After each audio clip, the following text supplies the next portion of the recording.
Saya tuh ingin khotbah dari 2 Tawari 12. Coba.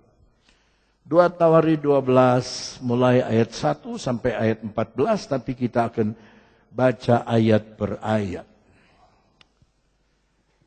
Kok nggak ada? Oh ada ini. 2 Tawari 12 ayat 1 lebih dulu.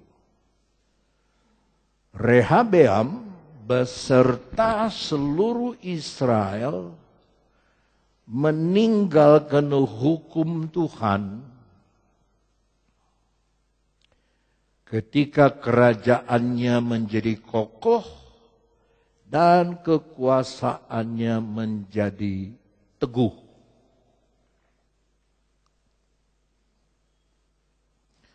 Rehabeam ini anak dari Salomo, tapi dia keliru menilai Tuhan. Judul khotbah saya adalah Tetaplah Setia.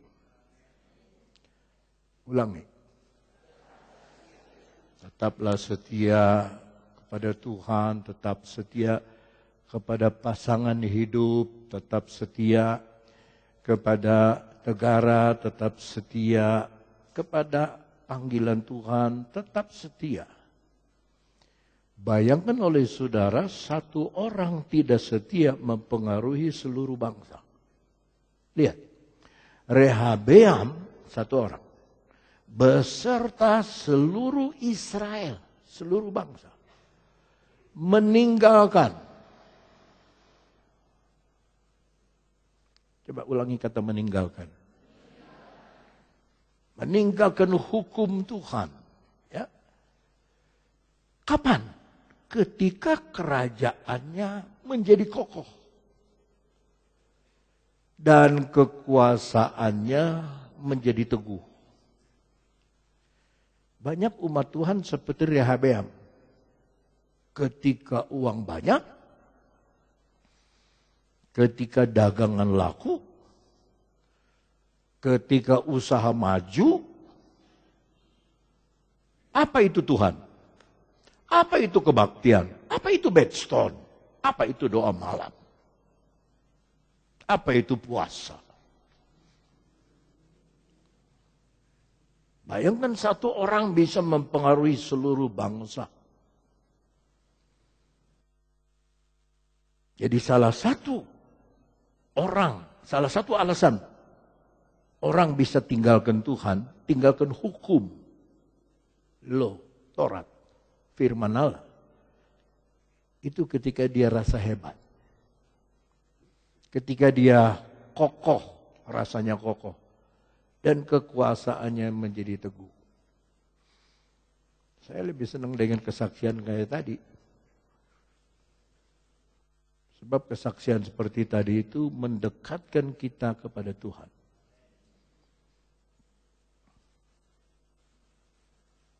Tapi baru ada, karena saya di pusat, jadi semuanya saya dengar semua. Ya, ada pendeta udah punya gereja besar. Jemaat 1.200 besar. Sekarang dipecat.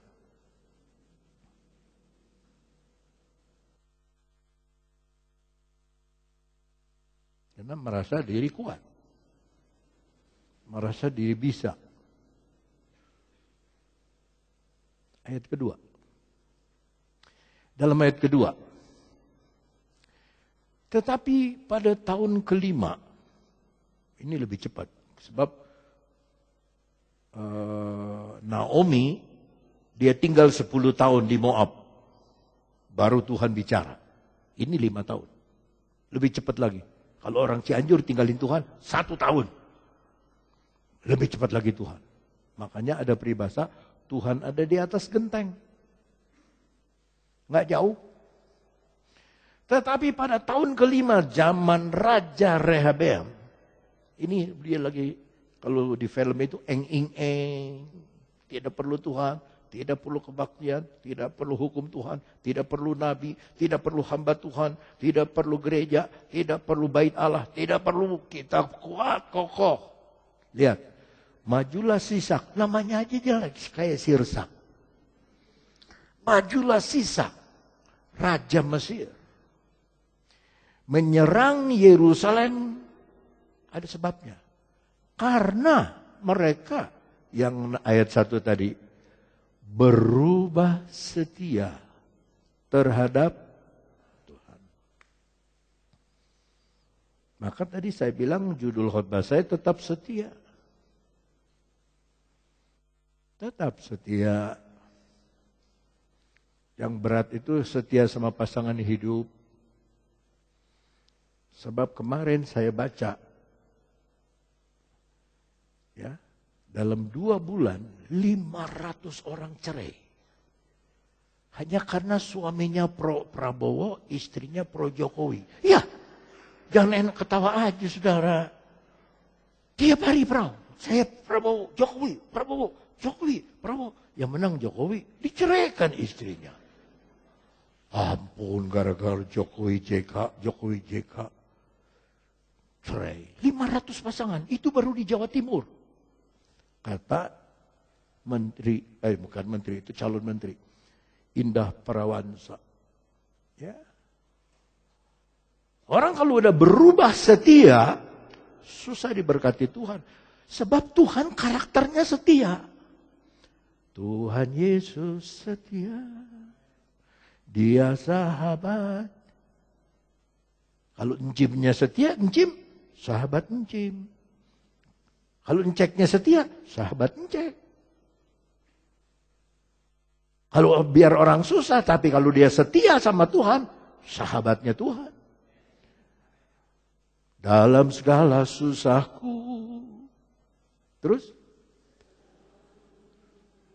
Mana ada teman yang selalu menghibur? Dia mengerti bahasa tetesan. Air liur aja dia tahu, apalagi air mata.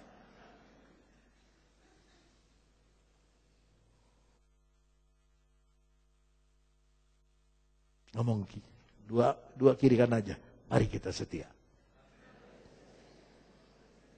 Kenapa Tuhan izinkan Raja Mesir menyerang? Karena berubah setia. Karena dia sudah tidak suka hukum Tuhan. Biar badan di gereja, tapi dia sudah nggak suka hukum Tuhan. Saya dengar dari pendeta Ricky Pinontoan yang minggu lalu dari Belanda. Dia bilang, saya dulu pakai wifi di gereja. Ya, nggak taunya. Jemaat pada kirim-kiriman SMS, pada kirim-kiriman orang lain khotbah, keringet-keringetan, susah-susah. Cekakak, cikiki. Nah itu, sudah lupa hukum Tuhan. Sudah lupa aturan Tuhan. Dia cabut aja udah. Cabut nggak jadi. Ya. Karena mereka berubah setia. Nah sekarang saya mau tanya, saudara ke gereja itu mau ketemu Tuhan atau mau ketemu dia? Kecil. Mau ketemu dia atau mau ketemu dia?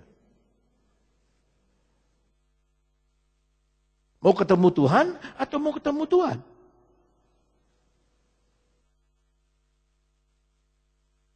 Karena mereka berubah setia, Raja Sisak menyerang. Ayat 3. Dengan 1.200 kereta. Bayangkan kereta kuda zaman dulu, saudaraku. Ini 1.200. Dan 60.000. Aduh, sekarang ada 100.000 orang lari dari Syria, lari karena dibunuhin sama ISIS. 60.000 orang naik kuda.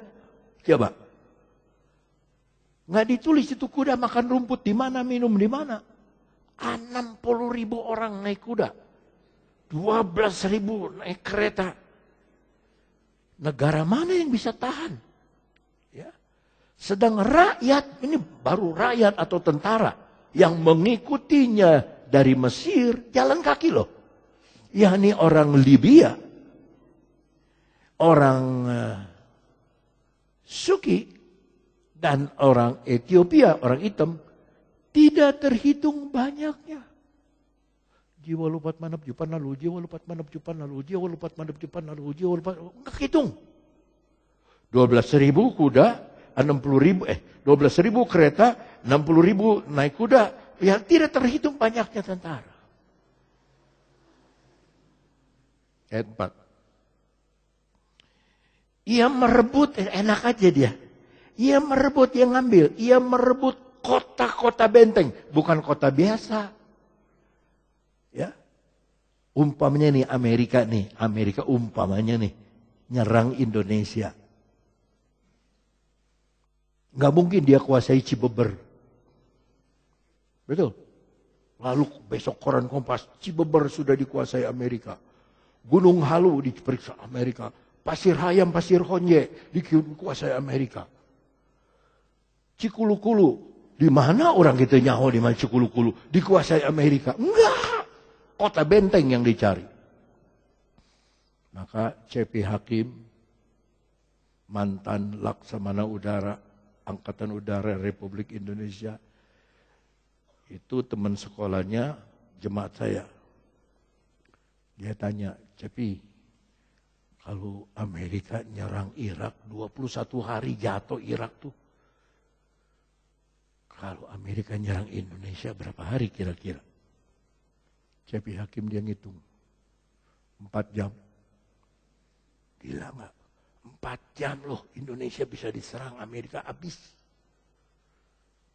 Sama ini juga. Dia nyerang kota benteng. Kan kita suka nyanyi. Bahwa Tuhan juga gunung batuku. Terus bahwa Tuhan juga kota. Ini Tuhan udah nggak dianggap. Tuhan nggak dipakai. Hukum Tuhan sudah dilupakan. Setianya berubah dari Tuhan. Maka kota bentengnya diambil-ambilin aja enak. Ia merebut kota-kota benteng yang di Yehuda. Bahkan mendekati Yerusalem. Yerusalem sudah dikurung. Jadi saudara, kalau sampai umat Tuhan kalah, itu pasti ada sebabnya. Nggak mungkin lah yang setia sama Tuhan, yang sungguh-sungguh sama Tuhan, kalah. Nggak mungkin. Nggak mungkin anak-anak Tuhan yang sungguh-sungguh setia, hidup kudus, pikirannya benar, ya prakteknya, kelakuannya sama dengan teorinya, benar hidupnya, hidup dalam doa, hidup dalam itu sampai dia susah dagang juga, nggak mungkin. Nggak mungkin dagangannya rugi itu, nggak mungkin. Dia pasti diberkati, sebab itu janji Tuhan.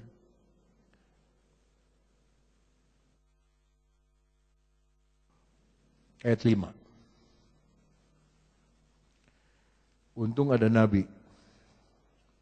Nama nabi ini Semaya. Ya. Kalau saudara mau tahu bahasa Ibrani mengenai langit itu Semayim. Sekarang ini namanya nabi ini Semaya. Jadi sama dengan langit.